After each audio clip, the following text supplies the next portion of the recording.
drop. Iya.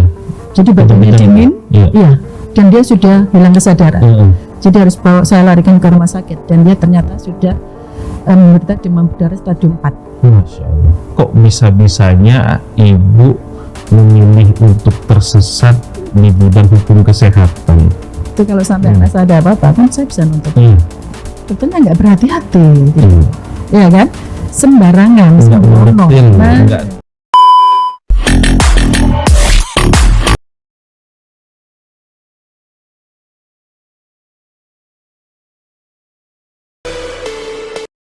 Halo Luskot sekalian, kembali hadir di acara kebanggaan kita bersama Sriwijaya Kes Selo Seidlah.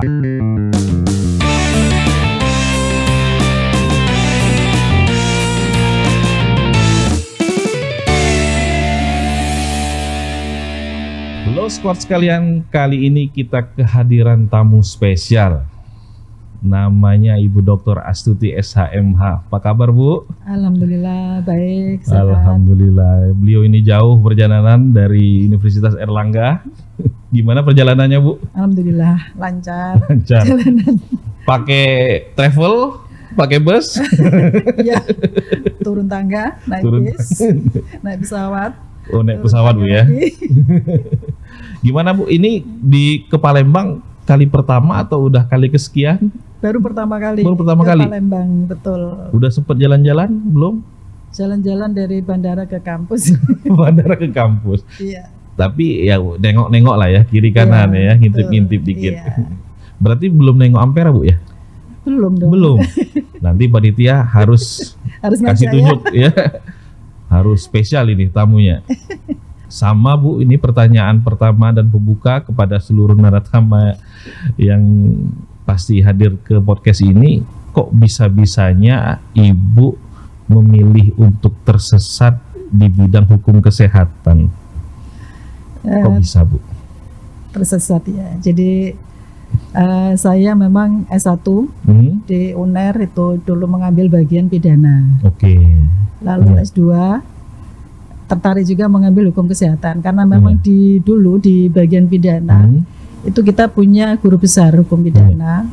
Mungkin jenengan beliau kan terkenal ya. Iya. Beliau yang memulai mungkin membesarkan hukum kesehatan di UNER, Prof. Hermin Ahmarum. Iya, iya. Beliau dulu adalah Yang besar. pembimbing saya Oh. waktu S2 waktu saya. Jadi saya S2 mengambil tesis tentang kesehatan Tahun berapa itu Bu? tahun 95. Waduh, Ibu itu tadi tahun 2000 sekian, Ibu 95 ya saya udah berarti dulu. ya. Sudah tua 95, kemudian tahun 2010 saya mengambil S3, S3. dan saya juga Di bidang yang sama. di bidang yang sama di hukum kesehatan. Waktu itu karena juga dapat amanah Iya. dari dekan waktu itu, Prof. Saidun. Beliau memberi pesan kepada saya, tolong Bu Astuti nanti meneruskan hukum kesehatan yang sudah dibina oleh Prof. Hermin gitu kan. Iya, udah dirintis. Sudah dirintis oleh beliau. Jadi beliau, ya akhirnya saya mengikuti saran beliau dan meneruskan mengambil hukum kesehatan waktu Di S3 saya. Dan ya itu sampai sekarang saya juga menekuni, masih belajar juga untuk di bidang hukum kesehatan. Berarti ini. seluruh riset segala macamnya itu difokuskan ke situ Lebih ya? banyak di bidang hukum kesehatan. Tapi karena saya juga mengajar hukum pidana narkotika, jadi ya berkait juga kan Ada masalah lah, obat-obatannya juga. betul. Itu Obat-obatan. juga saya mengajar ilmu kedokteran kehakiman yang juga Iya. ada kaitan dengan pembuktian juga. Itu. Jadi ya nggak tahu. Jadi saya dulu Dunianya di situ-situ Bu ya? di situ. Oke. S1 saya skripsi nulis mengenai perkosaan. Kok S2 saya bisa-bisanya nulis perempuan pembuktian, gitu lah itu. S3 saya nulis aborsi aborsi pada korban perkosaan. Iya. Jadi ada kaitannya juga dengan S1 saya. Saya juga nggak tahu. Tapi itu menarik sih. Jadi hukum kesehatan memang di UNER itu ada di bagian hukum pidana karena memang ceritanya dulu yang merintis adalah Prof. Hermin. Beliau guru besar hukum pidana. Beda dengan di sini. Ternyata di sini hukum kesehatan ada di bagian hukum perdata. Itu bedanya. Oke. 95 ambil tesis tentang hukum kesehatan. Kemudian tahun 2010 S3. disertasi tentang hukum kesehatan. Apa nih Bu yang berkembang di tahun 95 sampai tahun 2010 itu sampai sekarang ini Bu? Sampai sekarang mungkin banyak sih juga perkembangannya kalau saya lihat, walaupun juga ada kelebihan dan kekurangan ya masing-masing di undang-undang itu gitu ya. Kalau dulu mungkin di undang-undang yang lama waktu saya nulis 95 itu kan undang-undangnya masih 2392 tentang kesehatan. Tentang kesehatan. Pertama itu ada gitu kan. Tapi itu juga belum kalau kita katakan itu aturannya masih belum lengkap gitu ya. Belum bisa dikatakan itu aturan tentang hukum kesehatan. Hanya masih tertentu saja gitu kan. Belum lengkap gitu. Lalu berkembang di tahun 36 2009 sudah mulai ada undang-undang baru kesehatan yang mungkin itu sudah sebetulnya mengatur secara keseluruhan masalah-masalah pelayanan kesehatan gitu kan, mulai dari tenaga kesehatan, tenaga medis, rumah sakit, macam-macam dan sampai juga aturan-aturan pelaksananya yang juga banyak gitu kan. Ada undang-undang tersendiri banyak lah kita lihat ya. Mulai perawat, bidan, udah berdiri sendiri-sendiri gitu kan. Akhirnya kembali lagi kita punya undang-undang yang baru 17 2023 yang kemudian meniadakan ya kan semua undang-undang sudah pernah ada gitu kan, hanya satu undang-undang ini saja yang barangkali mungkin ya. Oh berarti konsepnya kayak omnibus gitu ya? Nah gitu, iya omnibus loh kan kayak seperti itu kan. Semuanya sudah tertampung di sini, harapannya kan gitu. Harapan kita memang ini lengkap gitu kan, sudah mengatur semua. Sama seperti di KUHP kan. KUHP itu kan harapannya memang lengkap, semuanya ada di situ. Cover seluruh isu dan seterusnya ya. Kan? Dikodifikasi ya. Tapi ya ternyata masih nggak ada yang sempurna ya. Masih ada sesuatu yang baru yang melengkapi. Tapi juga ada sesuatu yang barangkali juga masih tidak jelas di dalam undang-undang yang baru ini gitu. Bu, kalau kita ngomongin dunia kesehatan itu kan ya benar konstitusi Bu ya, nggak mungkin negara itu absen meniadakan dirinya untuk tidak terlibat di dalam desain hukum kesehatan itu. Dalam pandangan Ibu kira-kira bagaimana performa negara di dalam mewujudkan amanat konstitusi itu, terutama di bidang kesehatan?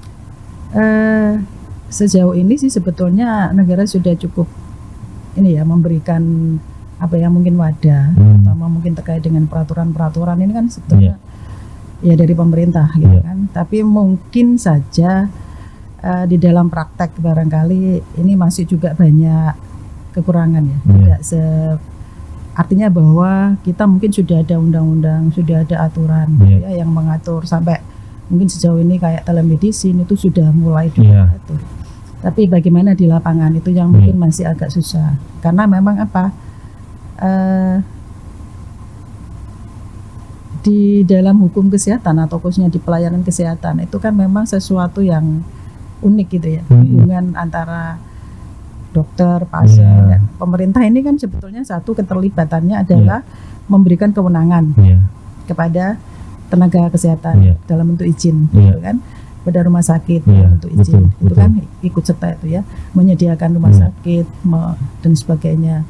Nah itu, tapi di dalam praktek misalnya terjadi sengketa atau terjadi sesuatu kerugian gitu yang menimpa pasien, menurut saya ini masih kurang ya, problematis Bu ya. Maksud saya memang itu karena memang ya menurut saya di satu sisi memang kita nggak bisa gitu ya serta merta gitu ketika terjadi ada akibat yang misalnya itu berupa luka, cacat atau mati itu langsung kita serta merta bisa menimpakan kesalahan kepada tenaga medis atau tenaga kesehatan. Itu. Karena memang tenaga kesehatan atau tenaga medis itu yang dihadapi itu kan tubuhnya manusia. Yang itu tidak sama setiap manusia, ya kan? Kadang-kadang mereka mungkin sudah melakukan sesuai dengan standar-standar yang ada, tapi respon tubuh tadi mungkin berbeda. Itu yang sehingga kalau mungkin dikatakan bahwa pelayanan medis itu adalah sesuatu yang butuh seni tersendiri. Gitu kan? Artinya bahwa juga dokter itu tidak hanya mengandalkan ilmunya, tapi juga dia harus punya sesuatu gitu ya, yang cipta rasa karsa di dalam tubuhnya itu juga mengobati pasien dalam memberikan pelayanan medis itu. Dan juga mungkin di dalam praktek ketika itu terjadi juga aparat-aparat mungkin penegak hukum itu mungkin belum banyak yang memahami tentang hukum kesehatan. Hukum kesehatan. Itu juga di sisi pasien sendiri juga dalam posisi yang lemah, gitu kan? Posisi awam dan mungkin merasa korban gitu ya. Ya walaupun mungkin sekarang ini misalnya hubungan dokter dan pasien itu sudah dalam, artinya kalau dulu di hubungan dokter dan pasien itu kan vertikal misalnya, bahwa pasien itu jadi objek. Tapi sekarang ketika sudah hubungannya sudah paternalistik, ini sudah sama kan, sama-sama subjek hukum. Tapi udah kan balance saja bahwa yang punya pengetahuan, punya ilmu itu adalah dokter. Mereka yang lebih tahu kan, sehingga tetap saja kita kalau toh kita misalnya merasa dirugikan lalu kita melakukan melakukan upaya kita hukum, nggak bisa membuktikan dengan diri kita sendiri harus mendatangkan saksi ahli yang juga dari kolega hukum. Itu salah satu mungkin menurut saya yang di dalam praktek masih agak sulit, sehingga walaupun kalau kita melihat putusan-putusan sih ya masih banyak gitu. Ada beberapa yang cukup mengakomodasi aspek keadilan tadi gitu. Diputus bersalah. Bu,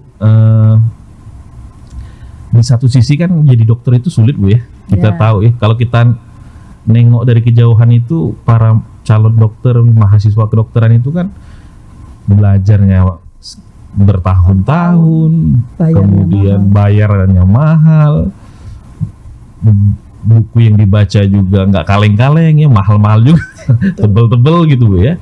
Artinya kan secara alamiah mereka itu memang didesain untuk menempuh struktur pengetahuan yang sangat rumit gitu Bu ya. Dan nggak ada dokter yang nggak profesional dengan kalau sudah melewati tahapan-tahapan yang panjang tadi, sehingga mungkin di benak para dokter ya mereka ingin negara itu hadir untuk memproteksi kedudukan mereka.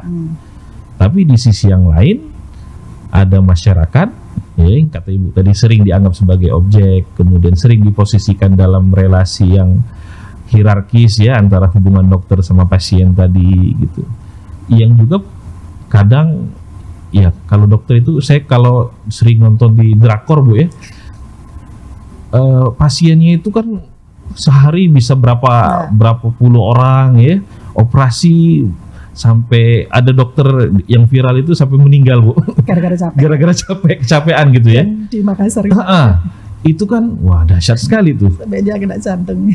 Menurut Ibu gimana nih cara kita yang awam ini memandang realitas itu sehingga kita punya wisdom untuk tidak menjadi netizen julid seperti yang selama ini kita ketahui Bu. Iya betul. Jadi memang kita harus menghargai bahwa dokter itu memang ketika dia menjadi dokter sudah menempuh suatu pendidikan yang panjang gitu kan, dengan biaya yang tidak sedikit. Gitu.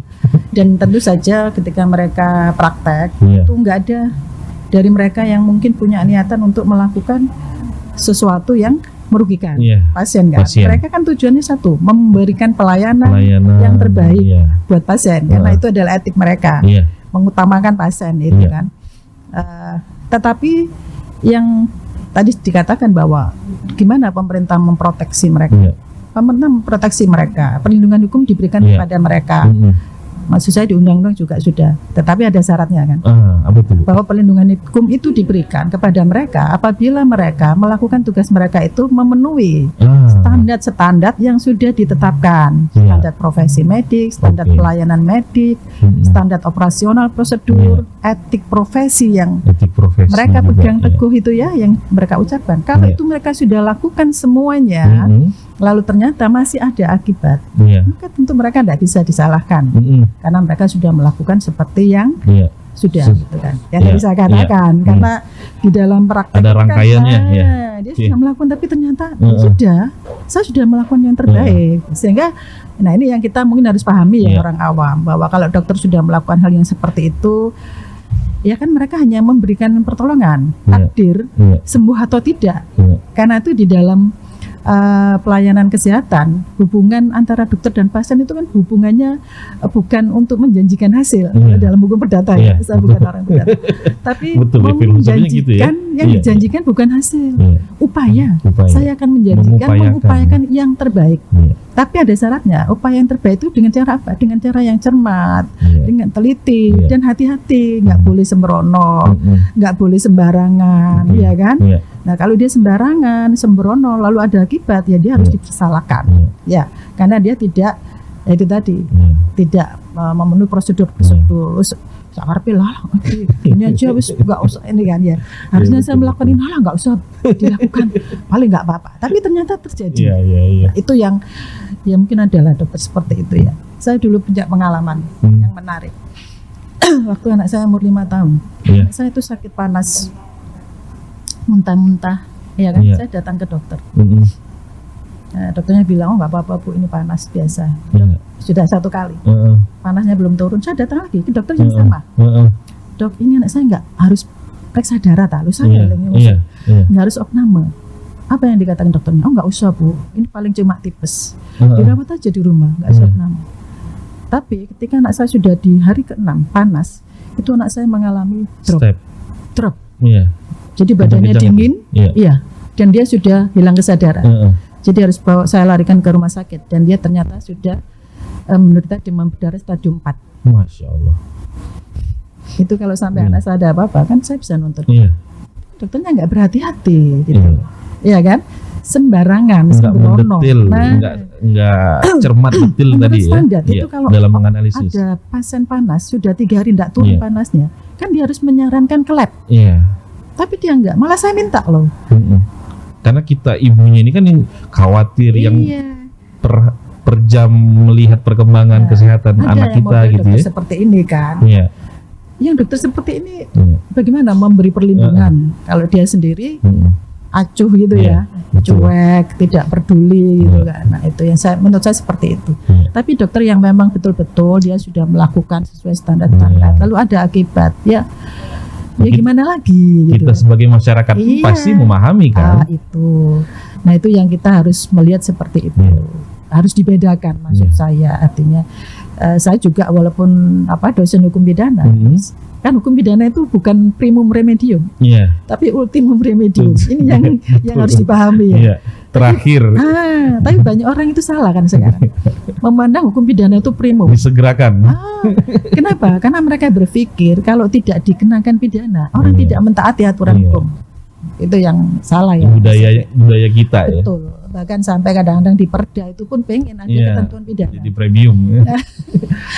Bu, gini, karena Ibu tadi nyenggol masalah pidana, dalam konsep hukum pidana itu kan ada konsep tentang culpa, kesalahan, kesengajaan, kelalaian gitu ya. Nah, kalau kemudian kita tarik dalam perkembangan dunia hukum kesehatan, apakah konsep-konsep dasar tadi itu memiliki implikasi yang sama atau punya tafsir yang berbeda, Bu? Sehingga mungkin kita bisa membangun garis demarkasi yang tegas tuh. Kapan dokter dianggap lalai, kapan dokter kemudian dianggap sengaja gitu. Ya, sebetulnya dari konsep kesalahan di dalam hukum pidana kan memang ada 2, ada unsur kesengajaan dan kelalaian. Di dalam pelayanan kesehatan, khususnya pelayanan kesehatan, sebetulnya kenapa di undang-undang ya, misalnya di undang-undang yang lama itu dulu ya, itu menyebutnya kesalahan dalam garis miring kelalaian. Artinya kan kesalahan ini yang kelalaian yang jadi nggak ada bahkan di undang-undang semua sampai sekarang kalau tidak salah tidak ada. Bahkan sekarang tidak menyebut kesalahan ya, langsung menyebut kelalaian secara stik ya. Artinya begini, bahwa di dalam melakukan pelayanan kesehatan tadi saya katakan bahwa nggak ada dokter yang itu sengaja ingin menyakiti pasien gitu. Tujuannya adalah ingin memberikan pelayanan yang terbaik, sehingga kalau terjadi ada kemudian pasien mengalami kerugian baik dalam bentuk luka, cacat atau mati, maka kita harus melihat itu tadi, apakah di dalam akibat ini. Jadi mungkin agak beda kalau dalam hukum pidana kita melihat delik material ada akibat, itu kan kita harus membuktikan akibat ini gitu kan. Tapi dalam konteks pelayanan kesehatan, kelalaian itu dilihat dari proses dia melakukan pelayanan medis tadi. Treatment ke pasien tadi proses yang tadi saya katakan, proses itu apakah adalah sudah sesuai standar nggak itu atau tidak.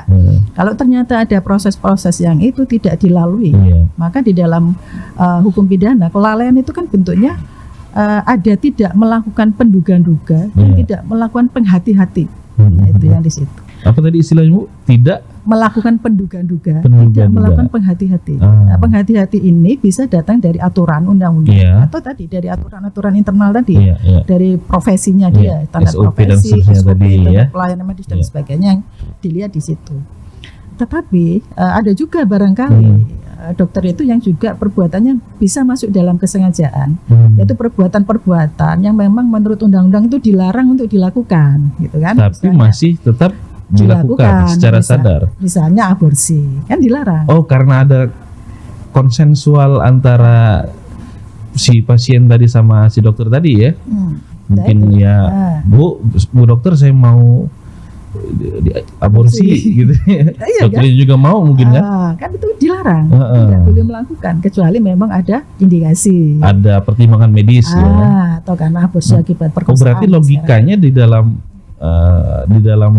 peraturan perundangan di Indonesia ini selain di luar aspek pertimbangan medis, aborsi itu dilarang Bu? Memang dilarang aborsi. Clear gitu Bu ya? Secara umum dilarang. Kalau kemudian dokternya ikut bermain, berarti bisa kena pidana itu Bu ya? Bisa, karena kalau nggak ada alasan pertimbangan medis, medis tadi. Ada karena kehamilannya akibat perkosaan. Secara di KUHP pun dan di Undang-Undang Kesehatan sudah jelas bahwa aborsi itu dilarang, kecuali gitu kan. Kalau sekarang ini kan ya ini yang agak beda. Karena sekarang kalau dulu kan begitu dilarang itu sudah disebut sendiri di Undang-Undang Kesehatan. Sekarang kan enggak, menurut yang ada di dalam KUHP. Nah, sekarang masalahnya gimana nanti? belum berlaku kan. 1 tahun lagi berarti ya? Mana apa 2025 masih itu. Jadi dia mengacu nanti dibolehkan itu sesuai dengan yang di KUHP. Klausul yang diatur di KUHP yang baru. Tapi di PP diatur bahwa dibolehkan itu kalau ini gitu kan, ya itu. Dan mungkin juga ada perbuatan-perbuatan lain yang mungkin juga bisa dilakukan dengan sengaja.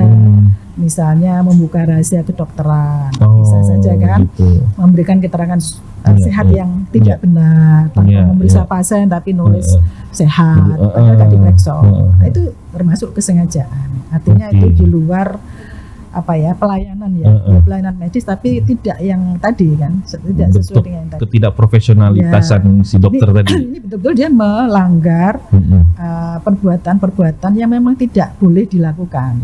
Oleh undang-undang memang dilarang, tapi dia melakukan. Kalau dalam hukum pidana itu normanya kan hanya 2. Perintah dan larangan. Nah, itu kan. Apakah dia melakukan sesuatu yang tidak boleh atau tidak melakukan sesuatu yang harus dilakukan. Itu saja. Itu nggak boleh aborsi tapi dia masih melakukan. Berarti artinya bahwa di dalam konteks hukum kesehatan ada juga yang perbuatan dilakukan oleh tenaga medis masuk kesengajaan juga. Tapi memang lebih umum. Ketika mereka melakukan pelayanan medis itu, ketika ada akibat itu memang ya tidak mungkin itu sengaja gitu kan. Lebih banyak memang itu dilakukan karena kelalaian. Ketidakhati-hatian, tidak melakukan penduga-penduga gitu kan. Misalnya dia tahu ini ada resiko seperti ini, nanti ini ada nggak untuk mengurangi resiko itu dilakukan nggak gitu kan. Kalau misalnya dia merasa menyepelekan misalnya, nggak apa-apa, paling resikonya nggak muncul. Tapi ternyata muncul gitu kan. Itu kalau belakangan baru kelihatan tuh reaksinya. Nah, itu mungkin kalau dalam hukum pidana kita bicara tentang kealpaan yang disadari. Dia tahu ada akibat, tapi dia tidak antisipasi supaya akibat itu enggak. Itu kan dicuek. Ya sembrono itu tadi ya. Dalam konteksnya kulpa yang dalam riset yang Ibu lakukan berkenaan dengan hukum kesehatan ini, ada nggak Bu? Mungkin Ibu ketemu kasus dokter melakukan kelalaian kemudian tetap kena dipidana. Ada sih. Ada atau banyak Bu ini Bu? Mungkin banyak, tapi yang mungkin sampai di pengadilan mungkin tidak seperti yang ada di kasus nyata gitu ya.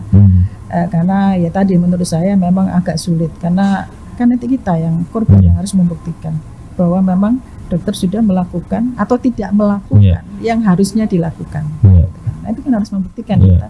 Dan karena itu lalu dia mengakibatkan kerugian berupa luka, cacat. Kalau misalnya toh dokter itu melakukan pelanggaran terhadap standar-standar ya, standar etik, standar profesi dan sebagainya, tapi nggak ada akibat hukum kan ya hukum pidana nggak akan ikut campur, kan? Kita nggak akan bisa masuk karena nggak ada akibat yang itu masuk ke ranahnya hukum. Yang lain asas legalitas ya kan, ada belum deliktum dan seterusnya itu Bu ya. Iya, makanya kalau nggak ada mantra-mantra anak pidana itu nggak masuk di aturan itu tentu kita nggak bisa menuntut. Tapi kalau toh kita menuntut itu mungkin juga nggak mudah, tidak semudah itu, gitu kan. Karena itu mungkin menurut saya tadi saya katakan hukum pidana itu ultimum saja, diselesaikan dulu aja lewat mekanisme non pidana, mekanisme non pengadilan ya, litigasi gitu ya. Kalau memang itu saya tadi setuju juga mendengar Bu Ari bahwa sepanjang memang akibatnya itu tidak sampai ini meninggal dunia. Terutama sekarang ini kan juga di undang-undang yang baru mekanismenya kan banyak. Tidak hanya ADR, ada keadilan restoratif juga. Oh, mulai diperkenalkan konsep itu juga di dalam konsep di undang-undang kesehatan ya. Jadi itu di pasal berapa saya lupa bahwa dokter yang sudah terbukti sudah terbukti melanggar standar profesi. Berarti sudah melalui persidangan MKDI itu. Sudah. Dan dia dinyatakan bersalah. Itu undang-undang mengatakan tolong diselesaikan dulu dengan konsep restoratif justice tadi. Keadilan restoratif. Tapi nggak ada penjelasan. Keadilan restoratif seperti apa? Apakah dokternya kalau sampai pasiennya mati di restoratif? Kan nanti nggak rela ya. Kalau seperti itu, artinya harus ada batasan. Karena kan di beberapa per Kapolri itu kan ada batasan. Nggak semua tindak pidana itu bisa diselesaikan lewat RJ. Keadilan restoratif tadi. Dan mungkin juga konsep RJ sendiri kan ya masih belum nggak tahu itu apakah betul-betul RJ yang konsep ini kan pendekatan masih dalam proses lebih untuk desainnya itu masih terus disempurnakan ya konsep itu dalam penerapan ya dalam praktik yang ada di undang-undang SPPA kan bahwa RJ itu kan pendekatan penyelesaian lewat diversi pendekatannya RJ tapi kan sekarang ini kita melihat bahwa RJ ini dijadikan alat untuk menghentikan perkara. Itu loh. Iya kan? Jadi pintu masuk untuk menganggap semua masalah itu sederhana. Padahal sebetulnya kita kan punya di KUHP itu. Ada afdoning buiten proses. Itu. Iya. Itu untuk menyelesaikan masalah-masalah yang sebenarnya berat, yang hanya sepele, ancaman pidananya ringan. Dengan tujuan filosofinya adalah supaya nggak banyak masalah di pengadilan, mengurangi bebannya hakim. Tapi ini jadinya kita nampaknya lebih senang pakai istilah yang lebih keren gitu Bu ya. Padahal kan biar lebih intelek. Tapi sebetulnya belum memahami ya. Belum memahami. Padahal apa sih itu? Tools itu sudah ada di KUHP yang lama ya. Nah iya ada. Penyelesaian di luar perkara itu sudah ada. Hanya untuk masalah-masalah yang penyelesaiannya denda supaya tidak banyak masalah nomor. Baik, mungkin Ibu karena kita sudah di penghujung acara podcast kita, mungkin Ibu ada pesan-pesan yang mungkin lupa untuk disampaikan selama kita ngobrol tadi, yang penting untuk didengar oleh Loskor sekalian. Silakan Bu. Ya oke, terima kasih. Jadi mungkin kita sebagai masyarakat awam barangkali kalau mengetahui atau mungkin menjadi korban bagian tetangga yang mungkin ada yang merasa gitu kan kita harus merasa bahwa ada keluarganya yang menjadi korban, barangkali tidak langsung lari ke pengadilan atau ke polisi. Mungkin bisa diselesaikan dulu berbicara dengan melalui jalur-jalur yang sudah jalur-jalur disediakan yang ada tadi di ya. rumah sakit. Saya kira mungkin itu lebih Iya. baik ya. Karena Iya. dari saya sendiri mungkin dosen hukum pidana, tapi menurut saya kalau kita datang ke pengadilan itu kita juga mungkin banyak waktu kita yang terbuang ya. Energi juga, mungkin uang juga juga gitu pasti kan. gitu ya. Bukan apa-apa sih Iya. menurut saya, bukan juga bahwa kalau itu misalnya hanya akibatnya luka atau apa, mungkin kalau meninggal pun sebetulnya bukan berarti nyawanya bisa diganti dengan uang, tapi ya tidak soal uangnya ya, tapi menurut saya bukan berarti nanti lo kan meninggal gitu. Tapi ya nggak apa-apa lah itu diselesaikan gitu kan, karena juga dokter pasti tidak sengaja, tidak menyengajakan membuat pasien itu meninggal. Tapi mungkin juga perlu efek jerah menurut saya juga, artinya supaya mereka lebih berhati-hati. Jadi pembelajaran bagi dokter tadi. Tetap ada efek jerah itu, entah itu apa pidana denda atau apa itu sanksi mungkin administrasi sanksi tetap mungkin mungkin izinnya diberhentikan sementara ya kan, itu kan sudah juga membuat ini, karena ya bagaimanapun kita menghargai proses mereka menjadi dokter dan sebagainya, tapi memang ya itu tadi ya sebagai manusia pasti ada salah dan alpa dan seterusnya ya, bahwa ada ya kadang-kadang mereka capek, kadang-kadang ya itu kayak capek yang saya itu tonton di juga, film drakor tadi Bu ya. Itu juga melanggar etik karena dokter itu harus menjaga dirinya sendiri juga, tetap prima fit ya, nggak boleh berlebihan terima pasien gitu. Jadi itu sih, jadi kita mungkin melihat lebih objektif, nggak langsung menjas, nggak langsung menghakimi gitu kan, bahwa mereka mungkin ada, atau juga kadang-kadang kita sendiri yang salah gitu. Walaupun juga kalau kita mendengar ya banyak juga gitu ya, tanda petik ya, dokter-dokter yang agak-agak sableng ya juga arogan, yang merasa bahwa dia lebih tahu pasien, sehingga mereka berbuat seenaknya. Ada juga yang seperti itu ya. Itu sih kalau menurut saya. Dan ya mungkin juga sekarang ini kan juga banyak dokter yang sudah memahami hukum kesehatan, banyak yang sekolah hukum, magister hukum kesehatan, sehingga mereka sudah bisa tahu, bisa lebih well literate tentang dunia hukum Bu ya, memahami. Jadi mungkin dengan itu mereka lebih berhati-hati dan tidak dimaksudkan untuk apa namanya membela itu ya betul, koleganya gitu ya, supaya bisa berkelit gitu, lebih fair. Jadi semoga itu bisa membuat mereka tahu lah ada batas-batas hukumnya loh kalau saya melanggar, sehingga mereka memang itu untuk lebih berhati-hati agar mereka tidak melakukan kelalaian, tidak melakukan kesalahan. Baik. Terima kasih Bu Astuti atas ngobrol-ngobrol ringan tapi daging semua ini Bu. Mudah-mudahan Law Squad bisa mengambil pelajaran ilmu dari Bu Astuti. Baik Law Squad sekalian, terima kasih sudah mantengin kita dari tadi, dan mudah-mudahan podcast kita kali ini bukan menjadi yang terakhir. Insya Allah. Kita bisa di waktu yang akan datang ngobrol lagi sama Bu Astuti tentang isu-isu mungkin pidana yang lebih aktual atau pidana kesehatan yang lebih aktual Bu ya. Baik Law Squad sekalian, jangan kemana-mana, tetap pantengin podcast kita FH Unsri TV, di subscribe, komen, like, dan juga di share. Law Squad sekalian, terima kasih. Sriwijaya Case, say law, say it loud.